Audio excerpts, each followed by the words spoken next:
All of the members of the committee are active participants.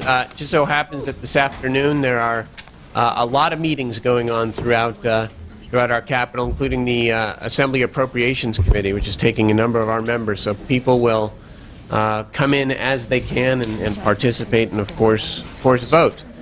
Assembly Bill 850, let me again lay out the ground rules here if we can.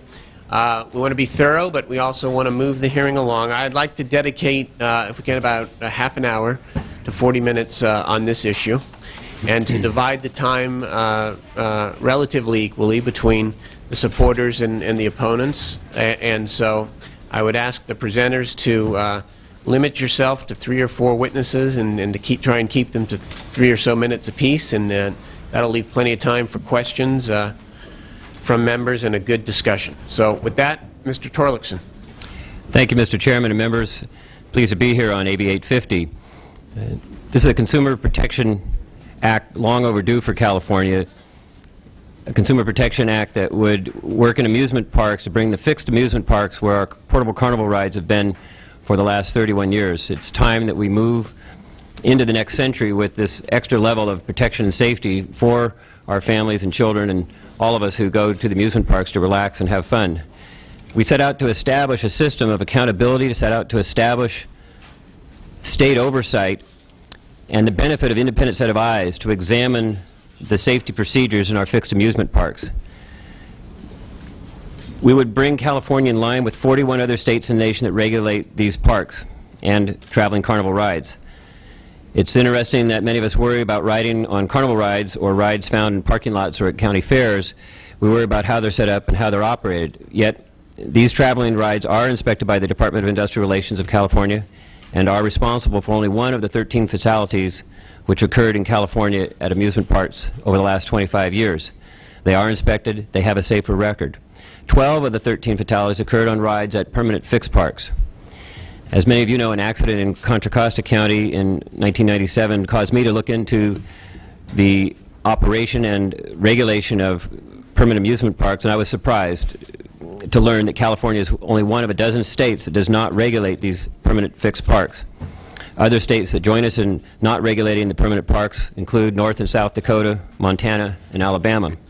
But every other major state does this kind of regulation. 35 states have an insurance requirement. Many other states include accident reporting requirements as well as ride operator guidelines in the regulations. It's time for California again to join with these other states. While I acknowledge that there are large parks in this state that have excellent safety records and have detailed employee training and ride maintenance requirements, other parks are not as conscientious. And again, I think it is important that an independent set of eyes check the parks in addition to annual inspections performed by the parks themselves. And this additional set of eyes will assure the public that these parks are at the highest level of safety that they can possibly be, and will provide the parks with that additional set of eyes to identify and address problems. The accident reporting requirement found in AB 850 requires that serious accidents requiring treatment by a physician and more than observation in a hospital be reported. The accident reporting requirement in this bill is similar to that found in Texas, but many other states, including Florida and New Jersey, have similar requirements. I believe it's important that children and parents visiting the parks know if any serious accidents have occurred in the park. At least they have access to that information. Traveling carnival ride operators are required to report accidents immediately to the state. So why should permanent parks be treated differently? Finally, I believe that it is important that the state be able to investigate accidents of patrons and not just employees, which is what the state currently can do under law. Under Cal OSHA, we investigate accidents where employees are involved. AB 850 will give the state the power. If only a patron had been involved and not an employee in the accident that occurred in Disneyland recently, the state would not have been able to do the investigation, to get the information, to come out with a report that recommended positive steps on employee training and a focus on that will indeed, I think, have positive lasting effects. I want that type of inspection done after any patron is seriously injured or killed.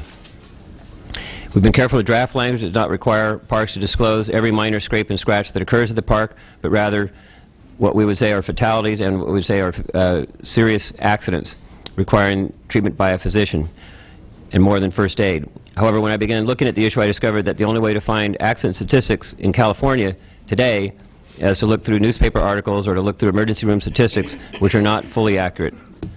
I'll go into some of the details of the bill and then introduce the witnesses, Mr. Chairman. Go ahead. We require employees be trained in the maintenance and operation of the rides. Go ahead, Mr. Turlington. Some parks already have extensive training programs, excellent training programs beyond simple first aid training. It's important that all parks go beyond this. We have about 71 fixed amusement parks in California. Because an estimated 20% of all accidents are caused by operator error or some training flaw, this provision in the bill, I believe, will have a major impact in reducing accidents. Finally, if parks are required to have liability insurance, they will be inspected by the insurance company for safety before allowing to operate a ride or continue the operation of a ride. This is one further way to assure an extra pair of eyes looking over what goes on in these parks.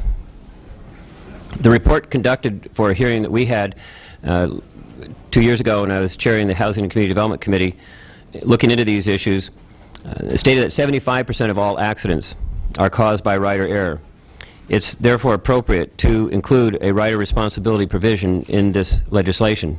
I'm in the process of working out language for this provision, but it's my desire to encourage patrons to follow the rules as set forth by parks. And at the same time, I do not wish in any way to limit a park's liability for any negligent behavior or flaws in their operation of the rides.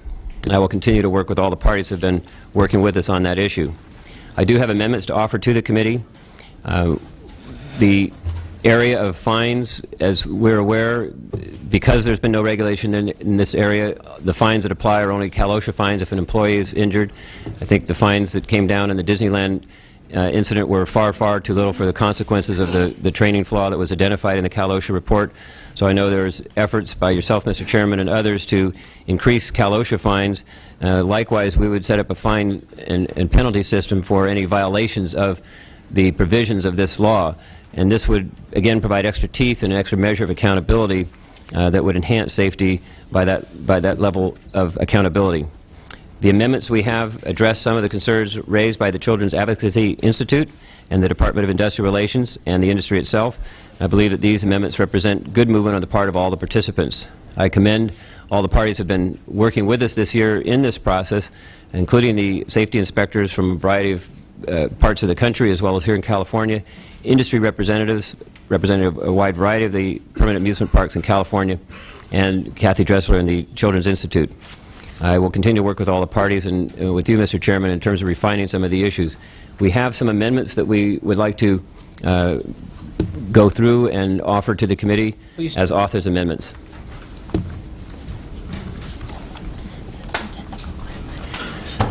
Amendment 1 is a technical clarifying language. It's a drafting error. Does the committee have copies of the amendments in front of them? Yes. But I'd like you to go through, I would like you to go through them. Okay. Just go through them. So it changes a section reference and adds words that may include in-house full-time safety. Those words are added.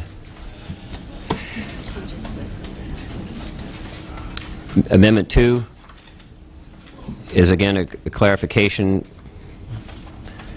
It's a minor, a technical amendment. Amendment 3 was my intent in establishing an inspection system that in essence is a three-level inspection system, Mr. Chairman and members. The first level inspection is one where after the state has certified inspectors, and this is a major step forward, that there's a certification process and high level of expertise that was worked out in cooperation with industry and safety officials. A high level of standard of expertise would be required for any third-party inspection as well as for state inspectors. After that certification process, a level 1 inspection would involve a state inspector going on site and looking at the records and then taking a walkthrough and looking at the rides themselves. So the Amendment 3 is just to clarify that the walkthrough inspection of the operation of the rides at the permanent amusement park, that there is a walkthrough